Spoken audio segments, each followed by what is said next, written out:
Vamos a orar juntos. Que Dios hoy abra nuestra mente y nuestro corazón para recibir su palabra. Para recibir su palabra, la palabra de nuestro Señor. ¿Sí? ¿Le parece? Ahí donde estamos. Padre, te damos gracias por la vida que nos das. Gracias por este día, este nuevo día que tú nos brindas. Porque es dádiva tuya, es un privilegio que tú nos otorgas a tu pueblo. Gracias, Jesús amado. Que hoy al abrir tu palabra, ella produzca el efecto por el cual tú la enviaste, Señor. Hacemos la oración que el propio Jesús hizo. Padre, santifícalos en tu verdad. Tu palabra es verdad. Que esta verdad nos santifique, nos purifique, nos capacite para vivir la vida con la sabiduría que viene de lo alto. Lo pedimos en el nombre de Cristo Jesús, nuestro Señor y Salvador. Y juntos decimos, amén. Amén. Que el Señor nos bendiga. Ahora sí, estamos listos. Tome asiento, por favor.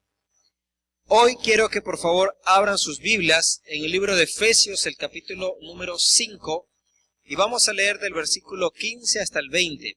Efesios capítulo 5, versículos 15 hasta el 20. Este es un texto bíblico que está enmarcado en un contexto en el cual el título es Andad como hijos de luz. Y todo el libro de Efesios es un libro escrito por el apóstol Pablo justamente a los creyentes en la ciudad de Éfeso, con la finalidad de hacerles recordar y entender que ellos habían sido salvos por la gracia del Señor Jesucristo. Pero aparte de esa gracia del Señor Jesucristo, ellos ahora habían sido incorporados a un nuevo estilo de conducta, de vida. Por eso es que el capítulo número 4 nos habla acerca de las características que tiene la nueva vida en Jesucristo. Y esto es algo que de pronto muchos creyentes lo conocen. Cuando yo me entrego al Señor Jesucristo, mi vida experimenta un cambio y se supone que debo tener nuevas características de mi vida. Por ejemplo, la Biblia nos llega a decir que aquel que hurtaba ya no hurte, sino que trabaje con sus manos para que tenga que compartir con el que padece necesidad. Obviamente, cuando un hombre o una mujer se convierte al Señor Jesucristo, una característica inmediata que nosotros anhelamos ver es que haya cambios conductuales. Cambió su conducta, cambió su estilo de comportamiento. Eso no se impone, eso no lo forzamos. Los padres no podemos forzar a que un hijo se convierta. Usted no puede forzar a que su esposa se convierta, que su esposo se convierta. Pero cuando eso llega por el accionar del Espíritu Santo en la vida, una de las cosas que siempre, aquí en cualquier parte del mundo, y a lo largo de la historia del cristianismo y de la humanidad, los hombres y mujeres que tienen un encuentro personal con Jesucristo experimentan un cambio de vida. ¿Cuántos dicen amén? ¿Cuántos de ustedes han visto que han cambiado áreas de su vida? ¿Sí? Es la verdad. Eso es una realidad. Hoy quiero hablarles acerca de andar con diligencia, de ser sabios. ¿Y por qué hablar de ser sabios? Porque la sabiduría, también es un indicador del cambio de vida. Cuando el hombre y la mujer se convierten al Señor Jesucristo, una característica de su vida es que progresivamente, conforme vas avanzando en tu caminar, tú debes ir aumentando en la sabiduría. Y para entender qué es la sabiduría en el contexto bíblico, quiero primero hacer un contraste entre lo que no es la sabiduría. Quiero hablar acerca de el contraste entre la inteligencia y la sabiduría. Por ejemplo, no sé cuántos de ustedes han escuchado esa frase de que, ay, mijo, pero dele que usted sí es capaz, usted es muy inteligente. O de pronto, cuando los niños nacen y están pequeños, y algunos niños entre 2 años y algo más empiezan a hacer cosas, los padres orgullosos dicen, es que ese es mi hijo. Salió inteligente, salió muy inteligente. Como el padre, o como la madre, o como ambos, ¿no es cierto? ¿Por qué? Porque nos alegra ver la capacidad cognitiva que tiene el niño. Ahora, inteligencia tiene que ver con eso, con la capacidad cognitiva que los seres humanos tenemos. Todos somos inteligentes, todos. Algunos que tienen cierto grado mayor de inteligencia, pero todos somos inteligentes. Los estudiosos en cuanto al desarrollo psicológico y psicomotriz de los niños han hecho mediciones y en las últimas décadas es algo que ya no es raro escuchar, que se hace de pronto ciertas pruebas para medir el coeficiente intelectual de una persona. Y por eso es que usted puede encontrar que ahora en los colegios, en las universidades y también en los institutos de investigación psicológica, usted puede llegar a rendir ciertas pruebas. Algunas de esas son psicomotrices, donde usted tiene que coordinar las acciones también con el pensamiento, y allí usted le mide su coeficiente intelectual. Por eso es que sabemos de algunas personas, como este científico, Stephen Hawking. ¿Cuántos han escuchado ese nombre? ¿Sí? Es un científico que dicen algunos que es el hombre más inteligente actualmente vivo sobre el planeta, porque tiene un coeficiente intelectual de unos 145, más o menos. Ahora, cuando tenemos a una persona que tiene su coeficiente intelectual de 120, 130, significa que, wow, decimos, esa persona es muy inteligente. ¿Sí? Pero inteligencia, otra vez, se mide en el parámetro de la capacidad cognitiva, la capacidad de recibir información, de almacenar información, de reproducirla y también de proponer cosas. Eso es la inteligencia. Cuando la Biblia nos habla de sabiduría, la sabiduría según el contexto bíblico no necesariamente tiene que ver con inteligencia. La sabiduría según la Biblia, a lo largo y ancho de todas las escrituras, tiene que ver con la capacidad de discernimiento para la vida. Otra vez, la sabiduría según la Biblia tiene que ver con la capacidad de discernimiento para la vida.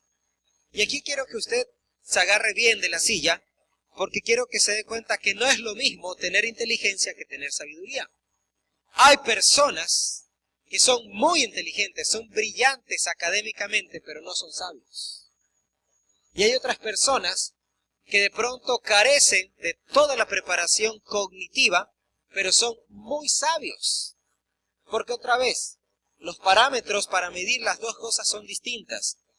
La inteligencia tiene que ver con la capacidad cognitiva, pero la sabiduría con la capacidad de discernimiento para la vida.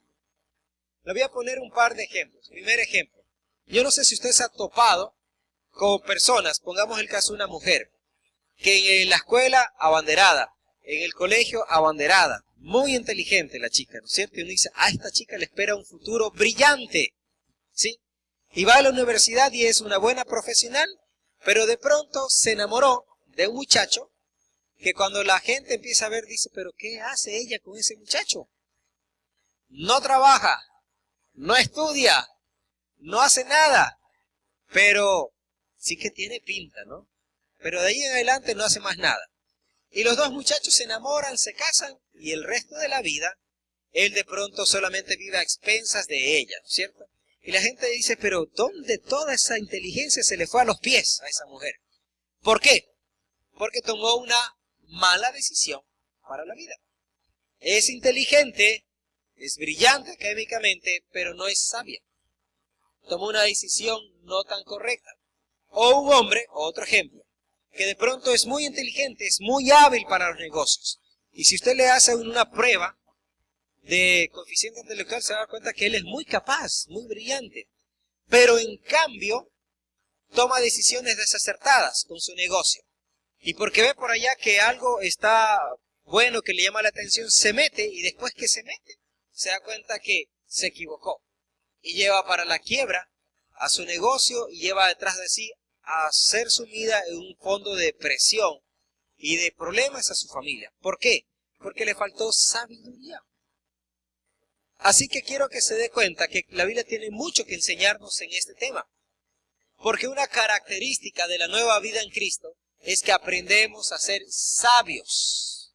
Aprendemos a ser sabios. Sabiduría tiene que ver con la capacidad de discernimiento para vivir bien la vida. Hay personas que a la vuelta de unos años usted lo ve que han sabido hacer bien las cosas y de pronto escuchan a alguien brillante que habla tantas cosas y uno no entiende mucho, pero el de acá es alguien tal vez con mucha inteligencia, pero no ha tomado decisiones sabias en su vida. Y pasan los años y uno lo ve estancado. Pero el de acá ha sido un hombre que tal vez intelectualmente usted no posee títulos ni nada de eso, pero ha podido ser sabio para poder discernir la vida y vivir bien la vida. De eso vamos a hablar en esta mañana. ¿Qué les parece? Nos metemos al pasaje. Mira al que está a su lado y dígale, hoy vas a aprender, dígaselo al que está a su lado, hoy vas a aprender que necesitamos ser sabios. Ser sabios. Dios tiene un énfasis especial en la sabiduría, otra vez, porque hay personas que pueden ser muy inteligentes, brillantes, pero carecen de sabiduría para la vida, y eso se evidencia en las decisiones que toman. Vamos al pasaje ahora sí. Una vez más, vamos al pasaje. Efesios capítulo 5, versículo 15 al 20. Dice así, mirad pues con diligencia cómo andéis, no como necios, sino como, dígalo fuerte, ¿cómo? Como sabios, aprovechando bien el tiempo, porque los días son malos. Por tanto, no seáis insensatos, sino entendidos de cuál sea la voluntad del Señor. No os embriaguéis con vino, en lo cual hay disolución, antes bien sed llenos del Espíritu, hablando entre vosotros con salmos, con himnos y cánticos espirituales, cantando y alabando al Señor en vuestros corazones, dando siempre gracias por todo al Dios y Padre, en el nombre de nuestro Señor Jesucristo. Palabra del Señor para nuestras vidas. Ahora bien, quiero que se dé cuenta que la sabiduría, según este texto bíblico, se manifiesta en tres características. La sabiduría se manifiesta en tres cosas muy puntuales. Primero, la sabiduría se manifiesta en tener diligencia. El versículo 15 dice, mirad pues con diligencia cómo andéis, no como necios, sino como sabios. Un indicador de un hombre, una mujer, que es sabio, y que esa sabiduría viene de parte del Señor Jesús, es que es justamente una persona diligente. Es una persona diligente. La pregunta es, ¿qué es diligencia? ¿Qué es diligencia? ¿Qué es la diligencia? ¿Qué es la diligencia? ¿Qué es ser diligente? Pregunto, ¿qué es ser diligente? ¿Cuántos de ustedes son diligentes? ¿O cuántos han sido diligentes? ¿Qué es la diligencia?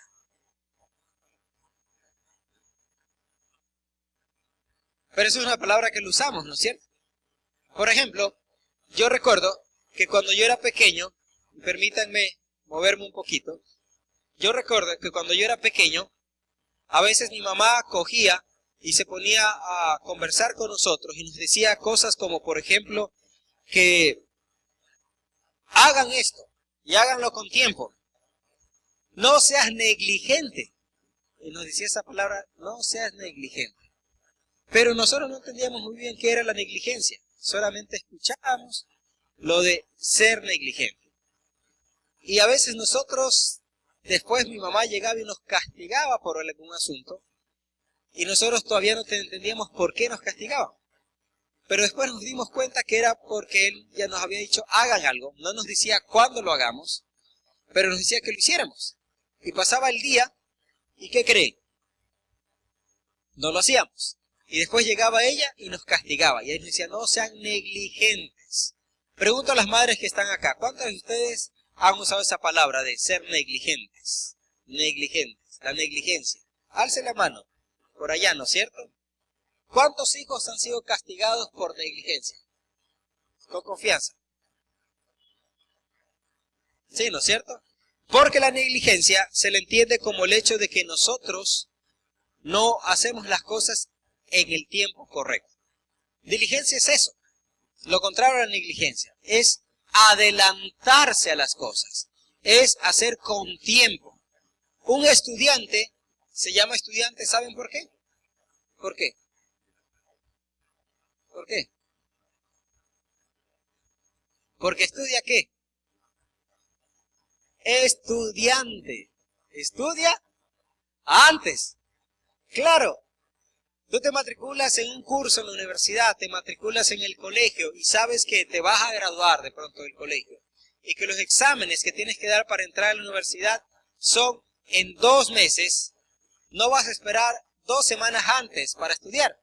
Porque por muy brillante que seas, yo te aseguro que la vas a encontrar muy difícil. El estudiante estudia antes. Una de las cosas que a mí me encanta de la diligencia es que una manera de definir la inteligencia es proactividad. Es una palabra que en los últimos años muchas personas emplean, proactividad. Y la proactividad a veces es un poco difícil definirla, pero entenderla es mucho más fácil, ¿sí? Porque proactividad tiene que ver con que yo me adelanto a las cosas.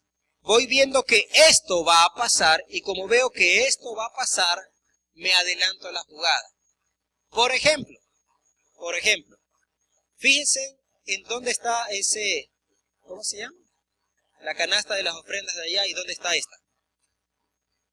¿Dónde está esta? Dígalo, ¿dónde está? A mi lado. ¿Qué más? Está a punto de caerse, ¿no es cierto? Yo estoy seguro que cada vez que yo muevo aquí la mano, todos ustedes están pendientes de cuándo se le cae, ¿no es cierto? ¿Sí o no? ¿Cuántos pensaron que se va a caer? Mientras yo sigo conversando con ustedes. Pero pregunto, ¿quién de ustedes vino a hacer algo?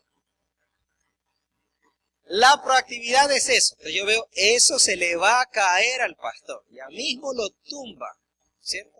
Entonces, perdón, me levanto y lo ubico aquí y lo pongo bien, ¿no es cierto?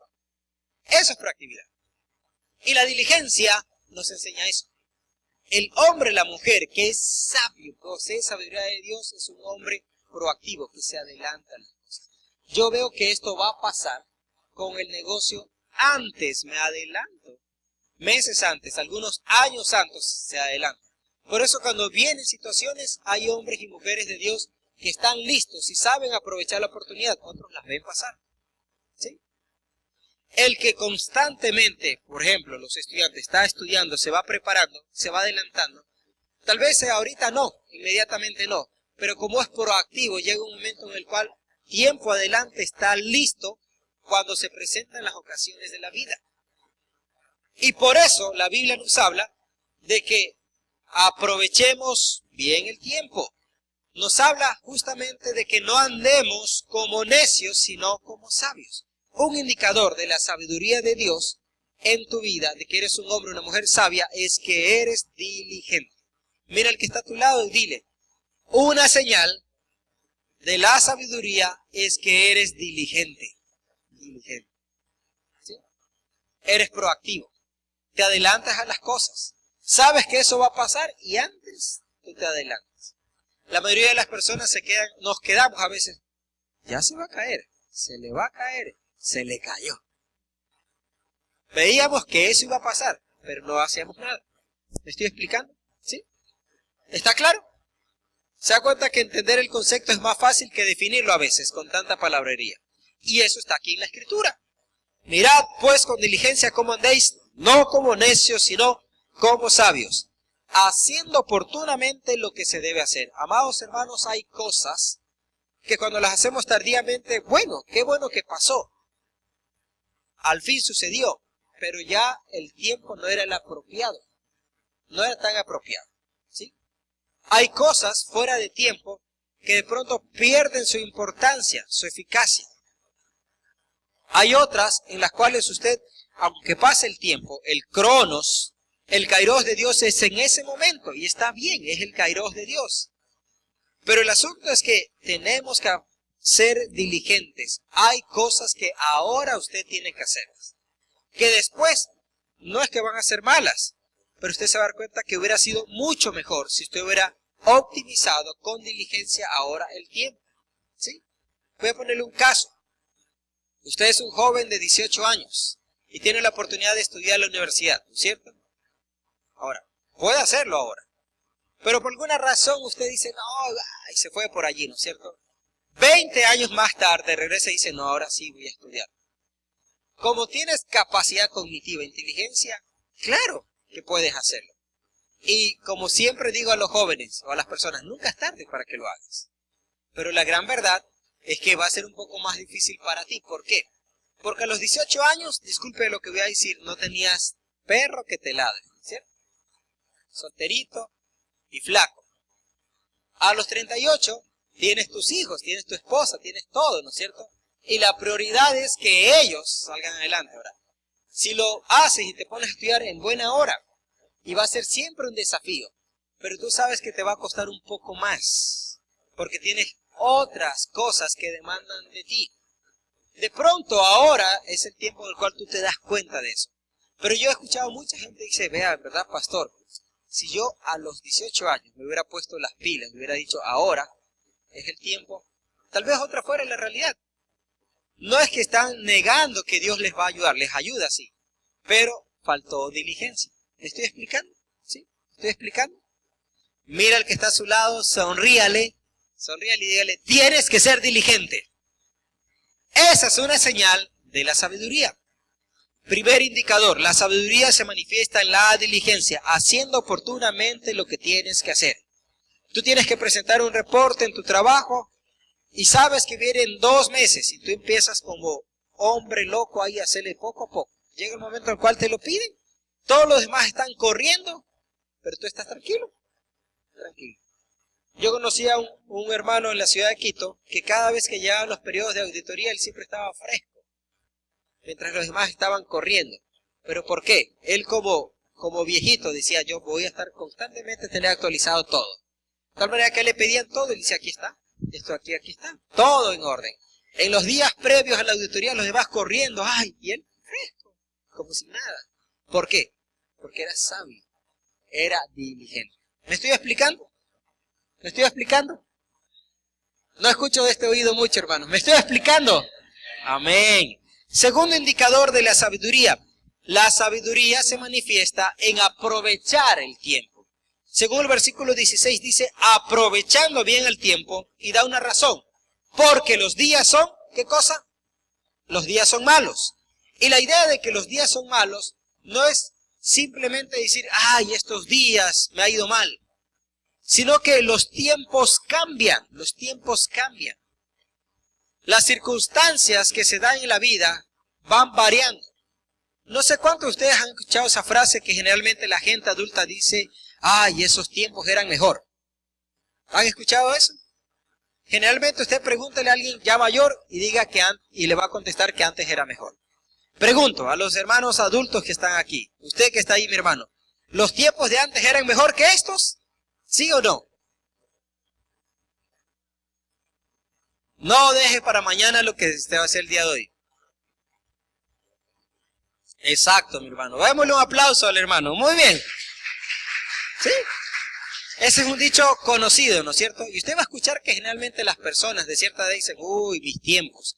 Esos sí eran tiempos buenos, no como ahora. Y empiezan a decir que con un sucre compraban, pero millón cosas, ¿no es cierto? ¿Se han escuchado a gente así hablar? Los abuelitos, las abuelitas. Compraba con un real, con un sucre, no ahora. Uno va con $20 y regresa sin nada. Pero usted iba con 20 sucres y venía con todo repleto y le sobraba. Y así nos cuentan, ¿no es cierto? Ahora, más allá de ese imaginario popular de que antes era mejor, la Biblia llega a decir que los tiempos son malos. ¿Por qué declara que los tiempos son malos? Porque la naturaleza del hombre generalmente, así somos. Por naturaleza somos inclinados más hacia las cosas que van en contraposición a la voluntad de Dios. Conforme avanza los tiempos, evolucionamos nosotros en conocimiento también. El hombre con la capacidad cognitiva que Dios ha dado va a inventar y va a hacer muchas más cosas. Pongo un ejemplo muy sencillo. Hace 30 años atrás, nosotros ni sabíamos qué era la Internet. Ahora, ¿quién de ustedes no sabe qué es el Internet? Alce la mano el que no sabe qué es Internet. Ahora alce la mano todos los que saben qué es Internet. Manténgala en alto. Baje la mano solamente los que no tienen Facebook. Los que no tienen Face. ¿Se da cuenta? Hasta los adultos Face. Y además otros tienen Instagram, ¿no es cierto? Twitter y todo eso, ¿no es cierto?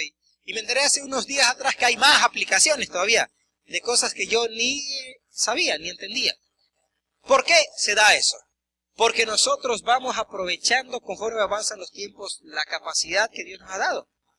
Y eso hace que siempre haya más oportunidades para el bien, pero escuche esto también, más oportunidades para el mal. Por eso una característica de los tiempos es que cada vez se va a incrementar la maldad. Así lo dice la Escritura. Con eso en mente, el apóstol llega a decir, aprovechando bien el tiempo. Es decir, hagan cosas buenas con su tiempo, en el tiempo de Dios, en el cronos de Dios, aprovechen. Pero estos dos conceptos se correlacionan.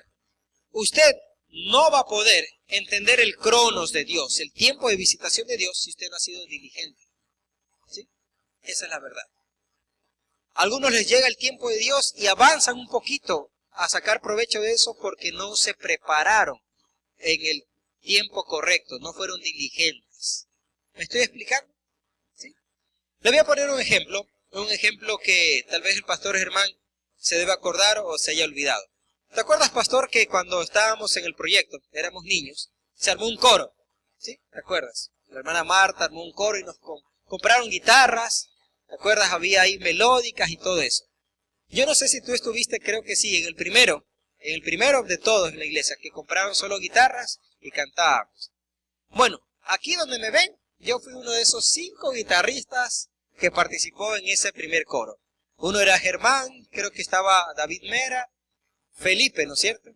Y muy bien, nos aprendimos como 3 villancicos, ¿sí? Me los acuerdo siempre esos villancicos, y dale con la guitarra. Y nos compraron y nos dieron a cada uno una guitarra de cuerdas metálicas. Y yo religiosamente, como una de las cosas que me ha caracterizado, es poder estudiar y todo, y decía, no, yo me las aprendo.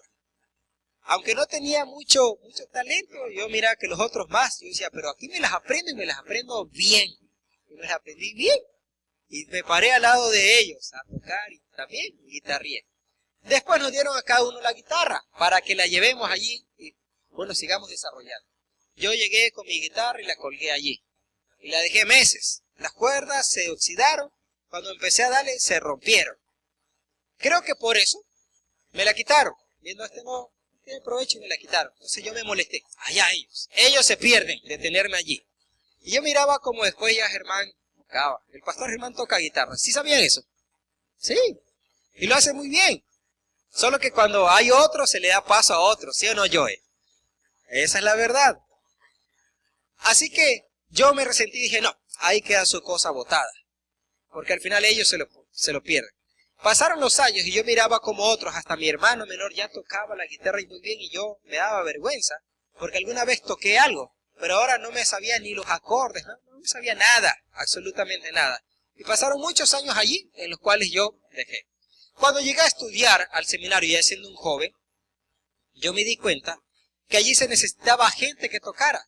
Era el cronos de Dios para algunos. ¿Por qué? Porque allí había buenas guitarras en el seminario.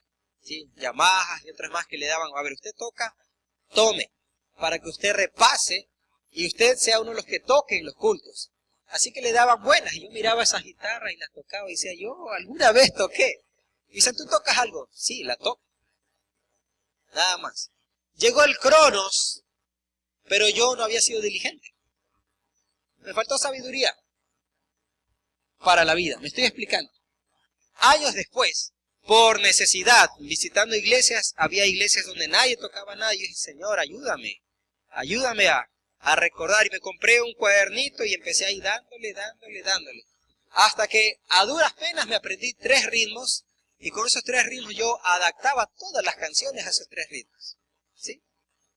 Y después ya empezó a surgir gente y digo, yo me quedo a un lado porque ellos. Algo aprendí, pero después me di cuenta, claro, a mí me faltó 2 cosas que aparecen aquí. Primer indicador de que eres sabio, eres diligente. Segundo, aprovechas el tiempo. ¿Me estoy explicando? Mire el que está a su lado y dígale, tienes que aprovechar bien el tiempo. Dígaselo. Tienes que aprovechar bien el tiempo. Indicador de la sabiduría. ¿Se da cuenta cómo la Biblia es muy práctica? Muy práctica. No es lo mismo ser inteligente que ser sabio. El pastor Germán fue más sabio que yo en eso, definitivamente. ¿Sí? Cuando le das buen uso al cronos, eso te ayuda a entender el kairos de Dios en tu vida. Cuando le das buen uso al cronos, el tiempo que Dios te da de vida, eso te ayuda a entender el kairos. Cuando llega el tiempo de visitación de Dios, tú estás listo. Aquí estoy. Listo porque fui diligente Estoy listo para lo que Dios tiene para con mi vida. ¿Sí? Mira el que está a su lado otra vez, sonríale, ¿sí? Y dígale, tienes que aprovechar bien el tiempo. Tienes que aprovechar bien el tiempo. Tienes que aprovechar bien el tiempo, ¿sí? Si ya perdiste mucho tiempo en el pasado, ahora es el tiempo de que lo que Dios te da, lo aproveches bien. Y finalmente, tercer y último indicador de ser sabios. La sabiduría se manifiesta en entender la voluntad de Dios. Versículo 17. Por tanto, no seáis insensatos, sino entendidos de cuál sea la voluntad del Señor. Si la sabiduría tiene que ver con ser diligente, con aprovechar el tiempo, por lo tanto, la sabiduría se manifiesta en que tú entiendes la voluntad de Dios para tu vida. Y hay una relación lógica. Si has sido una persona diligente, has aprovechado bien el tiempo, vas entendiendo cuál es la voluntad de Dios en los tiempos de visitación de Él. Hay gente que pasa la vida y se sigue preguntando, ¿cuál será la voluntad de Dios para mí? Pero la voluntad de Dios posee algunas características muy claras. Dice la Biblia que la voluntad de Dios es buena, agradable y perfecta. Repítela conmigo. La voluntad de Dios es buena, agradable y perfecta. Vamos con la primera característica. Buena. Dios no va a buscar el mal para ti. Dios no va a buscar el mal para ti. Esa es la realidad. Entonces tú estás diciendo, ay, ¿será que debo meterme en esto? Y todo ese panorama es malo. O sea, yo te pregunto, ¿qué haces allí preguntándote si eso es la voluntad del Señor? Si la voluntad de Dios es buena, pregunto, ¿cumple esa característica? No, entonces ¿qué pierdes tiempo preguntándote si es la voluntad del Señor? Eres tú que quieres meterte en eso y estás, ay, ¿será la voluntad del Señor? ¿Sí? Entonces, joven o señorita, dices, es que no sé si Él será la voluntad de Dios para mí, para enamorarnos, casarnos, formar un hogar. Y ves que Él tiene una vida totalmente desordenada, como el ejemplo que pusimos al principio. La voluntad de Dios es buena. ¿Es bueno? Entonces, ¿qué haces allí preguntándote? ¿Sí? Dígale al que está a su lado, tiene que ser buena la voluntad del Señor. Después, es buena, agradable, dice. ¿Agradable para quién? Y aquí le doy una pista. Tiene que ser para ti, te causa agrado, pero también al colectivo. Cuando un hombre toma una sabia decisión, se da cuenta que eso es la voluntad del Señor, a uno le da paz. Y uno encuentra agrado en eso. La familia también, wow, se regocija. Y finalmente todo el mundo dice, qué bien, qué buena decisión. ¿Se da cuenta? Se cumple, es agradable. Y perfecta, porque en el transcurrir del tiempo tú te das cuenta que eso era lo mejor, estaba bien puesto allí. Les voy a poner un caso de las relaciones interpersonales. Cuando uno llega a cierta edad, todos los seres humanos que tenemos vocación para hacer un matrimonio, queremos casarnos. Y yo ya era un joven y decía, bueno, ¿dónde estará la persona que será para mí? Me conocí con la que es mi esposa.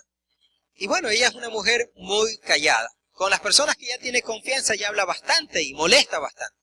Pero de entrada ella llega y se sienta allí y ahí queda con perfil bajo el resto del día y no hace muchas cosas, se cae tranquila, así es ella. Yo por el contrario me gusta interactuar y todo lo demás. Así que llegó un tiempo en el cual, cuando ya éramos enamorados, yo decía, pero ¿será que ella es para mí?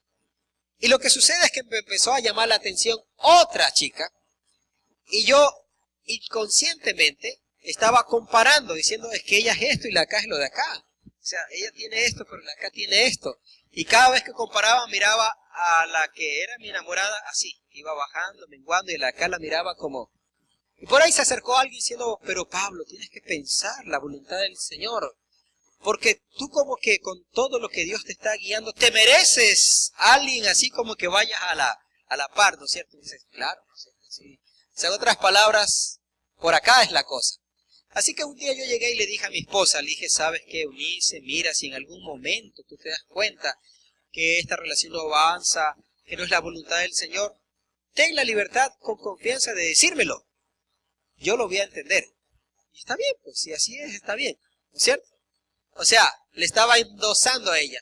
Y ella muy digna, bajó la mirada, se secó una lagrimita y me dijo, yo creo, Pablo, que eres tú, el que no está seguro y no tienes el valor de decirme las cosas. Así que tranquila, tómate tu tiempo. Y yo, tranquilo. Y yo, no, pero no es así, no, tranquila. Yo decía, reflexiónalo bien y me avisas. Y se fue, me dio la espalda y se fue. Y dije, y encima, ¿qué se cree, no es cierto? Y yo me puse en serio a pensar, orar y todo. Y un día, un fin de semana, estando en un lugar visitando, no le voy a decir que bajó un ángel del cielo y me dijo, la voluntad de Dios es esa mujer. No. Sino que yo estaba orando y después me puse a pensar seriamente en ella. Y me vi como a mí mismo en 10 años hacia el futuro. Y dije, wow, la vi así en ciertas cosas y dije, yo voy a estar con ganas de estar con ella. Y voy a estarme reprochando a mí mismo que la perdí. Y que fui un tonto en perder a ese tipo de mujer. Así que no bajó un ángel del cielo. Yo regresé. Le dije, ¿sabes qué? Perdóname. Y ella muy digna me decía, no tengo que perdonarte. Eres tú que tienes que aclarar tus sentimientos y tus cosas. Y wow, o sea. Hace poco, yo estaba preparándome para ir al programa que tenemos en la ciudad de Quito, por la gracia del Señor, y estaba cepillándome. Y de pronto ella se me acerca, ya vamos a tener 15 años de casados, 19 de conocernos, y él me dice, cepíllate bien la lengua. Y yo, sí, lo hago también. Sí, porque a veces no te cepillas bien y te queda con mal olor. Lo digo así con confianza. Le digo, oye, ay. Después le digo, oye, Eunice, cuando éramos enamorados yo a veces tenía eso. Dice, ¿quieres que te diga la verdad? Sí. Le digo, pero ¿por qué nunca me corrigiste? Porque yo pensé para mí mismo, si ese man va a ser para mí, Señor, con tu ayuda en el camino yo lo corrijo. La sabiduría se manifiesta en entender la voluntad de Dios, que es buena, agradable y perfecta. Han pasado los años, 19 años de conocernos, 15 matrimonios, y yo le digo, Señor, gracias, porque no me dejé llevar por mi inteligencia creyendo, sino al final tuve el destello tuyo de sabiduría y no tomé la decisión desacertada. No me equivoqué. Y han pasado los años y eso me da mucha paz. Si yo no me hubiera casado con una mujer como la que Dios tenía para mi vida, yo no estaría haciendo ni la cuarta parte de lo que hago ahora, hermanos. No estaría aquí. No podría estar aquí. Así de sencillo. Sabiduría, hermanos, se manifiesta en entender la voluntad de Dios. Y finalmente, el hombre sabio logra cumplir la voluntad de Dios y hay gozo en cumplir esa voluntad de Dios. Dígale que está a su lado. La sabiduría se manifiesta en entender la voluntad de Dios para tu vida. Dígaselo, por favor. Eso es sabiduría. Concluyamos entonces en esta mañana. 3 indicadores de la sabiduría de Dios. Primero, eres un hombre sabio, tienes que ser diligente. Dígaselo al que está a su lado. Tienes que ser diligente. Segunda cosa, aprovechar bien el tiempo. Y tercero, conocer la voluntad de Dios. Allí uno entiende los últimos versículos, 18, 19 y 20. No os embriaguéis con vino, en lo cual hay disolución, antes bien sed llenos del Espíritu. Cuando te llenas del Espíritu Santo, aprendes a ser sabio. Y eso te ayuda a que todas las cosas de tu vida, tú te manifiestas con sabiduría. Por eso se pone el contraste de no ser llenos de vino. No os embriaguéis con vino. Con toda confianza. ¿Cuántos de ustedes alguna vez en la vida pasada se embriagaron? ¿Cuántos alguna vez se embriagaron? ¿Sí? Se embriagaron. Las mujeres también. Ahora espero que la última vez que se embriagó no haya sido ayer, sino hace muchos años, ¿no es cierto? Pero cuando uno se embriaga, ¿sabe qué es lo que sucede? El alcohol es un desinhibidor. Por eso es que dicen la gente, ay, los borrachos no mienten. No es que no mienten, sino que se desinhiben y empiezan a hablar de todo. Empiezan a hablar lo que realmente sienten y piensan. Porque es un desinhibidor. Entonces ellos ya no tienen restricciones y empiezan a decir lo que piensan. ¿Sí? Los controla el vino. Por eso usted ve que a un ebrio anda por la calle que no puede ni balancear bien el cuerpo. Se toma esa analogía y dice el apóstol, antes más bien sean llenos del Espíritu, para que la sabiduría de Dios los llene en todas las áreas de su vida y en todo se note que ustedes son sabios. Que para moverse a un lado, para hacer esto, para dejar de hacerlo de acá, para todo, hay sabiduría de Dios. Y por lo tanto la gente termina diciendo, wow, es verdad, ¿no? Esa chica, pero bien portada, cómo toma decisiones y cómo en todo lo hace bien. Y tú sabes que es por la sabiduría de Dios en tu vida, porque estás lleno del Espíritu Santo. ¿Me explico? Pónganse en pie, por favor. Terminamos en esta mañana. Ahora sí, abrace a la persona que estaba a su lado otra vez. Agárralo ahí un momentito, ¿sí? Agárralo un momentito. Allí sencillito, agárralo. Y sencillamente vamos a hacer una oración pidiendo que Dios lo llene con su Espíritu Santo, que usted aprenda a ser sabio. Otra vez, sabiduría tiene que ver con discernimiento para la vida. Para la vida. Hermanos, jóvenes, estudien, sí, trabajen.